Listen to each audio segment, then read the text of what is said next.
Dua jumratan mukminin rahimakumullah, sudah menjadi kebiasaan kita setiap bulan Sya'ban sering diadakan tawakuban, pemberhentian ngaji sementara dikarenakan dan menghadapi bulan suci, bulan Ramadan. Bagi orang-orang yang beriman, walaupun Ramadan belum tiba, tapi sudah tercium wanginya bulan Ramadan. Betul atau tidak? Bahkan orang Ramadan, orang-orang yang beriman sudah gak sabar ingin bertemu dengan bulan suci Ramadan. Apalagi jikalau kita lihat keterangan bulan Rajab adalah bulan menanam, bulan Sya'ban bulan menyirami, sementara bulan Ramadan adalah bulan memanen.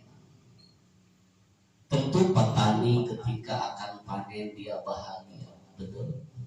Seorang pekerja ketika mau gajian dia akan merasa bahagia, terkecuali dipotong kasbon. Bahkan orang-orang beriman menginginkan bulan dalam setahun ini adalah Ramadan semua. Karena orang beriman meyakini Ramadan adalah bulan penuh berkah, rahmat, dan ampunan. Maka harapan kita semua mudah-mudahan kita selalu diberikan kesehatan dan diberikan hidayah serta taufik sehingga kita mampu mengisi Ramadan dengan sebaik-baiknya. Karena Ramadan adalah madrasah, tempat kita belajar untuk meningkatkan keimanan dan ketakwaan kepada Allah Subhanahu. Akan tetapi sebelum kita seperti biasa halal bihalal saling memaafkan, saya sedikit akan memberikan satu bekal.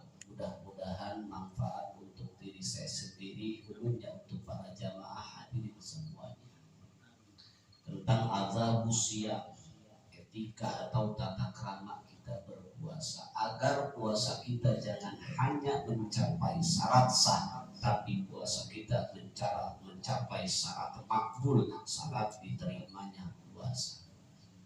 Karena setiap sah belum tentu diterima, karena banyak ibadah yang sah tidak diterima. Tapi kalau diterima sudah barang tentu sahnya, karena Allah tidak akan menerima ibadah yang tidak sah. Kundun walaysa kundun, bola sudah pasti bundar, tapi bundar belum tentu bola. Buktina bunuh hati Asep bulan dan bola kemana?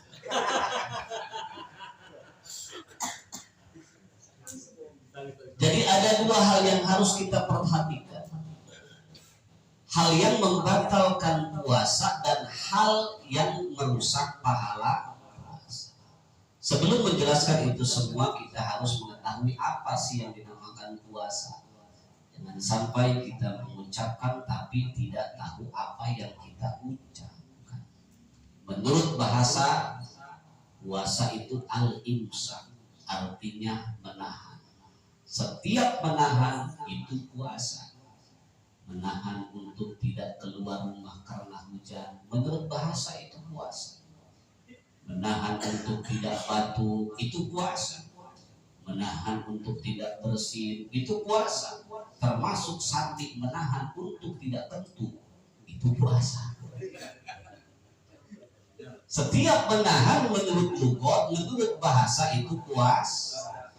Adapun menurut istilah, menurut syara, imsakul mukallaf anil muftirat, usahanya orang mukallaf agar tidak melaksanakan pembatalan min tulu'il fajri ila ghurubis syamsi, mulai dari terbitnya fajar sampai terbenamnya matahari. Itu puasa menurut istilah atau menurut syara.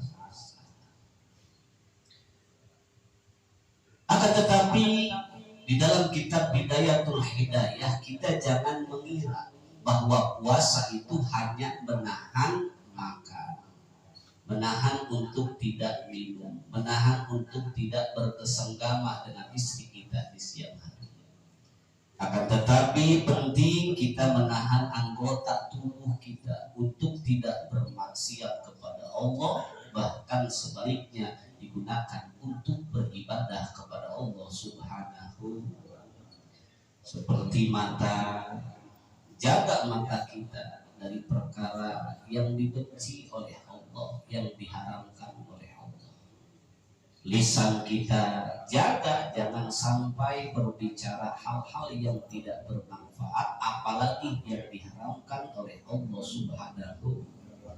Begitupun telinga kita jaga dari pendengaran yang diharamkan oleh Allah. Salah satunya mendengarkan orang yang sedang bergibah. Karena sesungguhnya orang yang mendengarkan itu sama halnya seperti orang yang bergibah. 11-12. Orang yang mendengarkan 11, yang bergibah 12. Bahkan di samping kita menjaga anggota tubuh kita untuk tidak bermaksiat kepada Allah, kita jangan lupa untuk menjaga perut kita. Jangan sampai kita memakan makanan haram. Jangan sampai kita meminum minuman yang haram. Nabi kita bersabda, kam min shaimin laisa lahu min siyamihi ilal ju'wa. Apalagi orang yang melaksanakan puasa yang dimana puasanya itu hanya mendapatkan rasa lapar dan haus. Jadi ibarat petani itu tani, melak padi cuma gagal panen. Kenapa? Tidak memperhatikan hama-hama yang merusak tanah. Rasul bersabda ada 5 hama yang akan merusak pahala puasa. Pertama, al-kidbu, berkata bohong. Apa sih bohong? Kita tanyakan pada Haji Asep. Jangan tanyakan pada rumput yang bergoyang. Bohong itu 378 berbentuk perkataan. Penipuan dalam berbentuk perkataan itu namanya bohong. Nah, bohong ini termasuk hal yang akan merusak pahala puasa kita.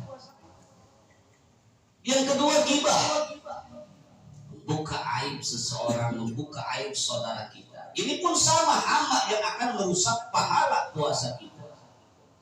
Bahkan menurut keterangan ghibah itu sama halnya memakan daging saudaranya sendiri. Makanya saya sering ada yang tebak-tebakan daging apa yang paling enak. Ada yang menjawab daging sapi, bukan.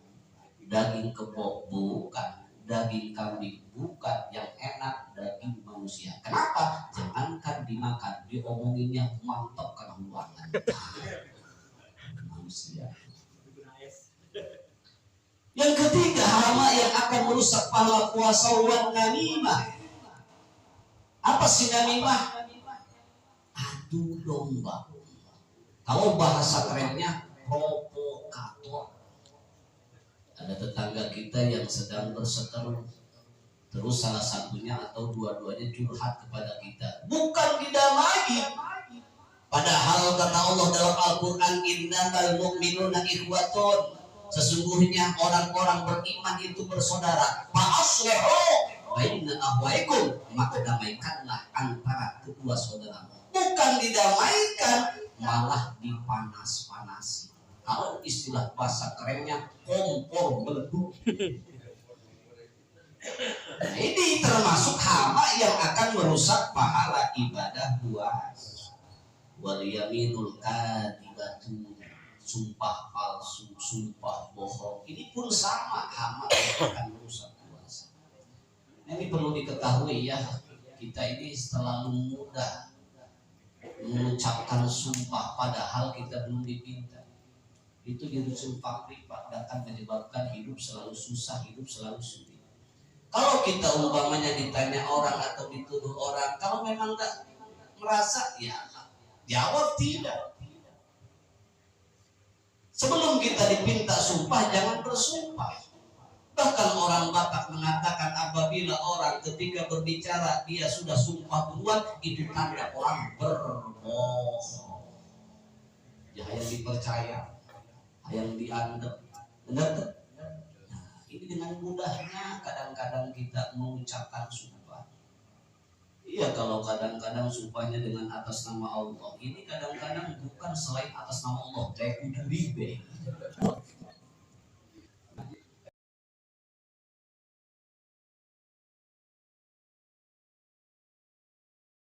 Dan yang kelima, wana drubisahwa, hama yang akan puasa melihat menggunakan sahwa. Ingat, di sini bukan berarti melihat aurat wanita yang bukan mahram. Wanadru bisahwa di sini entah itu melihat TV yang melalaikan waktu, atau melihat HP online dan lain sebagainya yang melalaikan waktu, apalagi meninggalkan waktu sholat. Ini termasuk wanadru bis. Maka hal-hal yang itu upayakan tinggalkan. Itulah 5 hama yang akan merusak pahala ibadah puasa.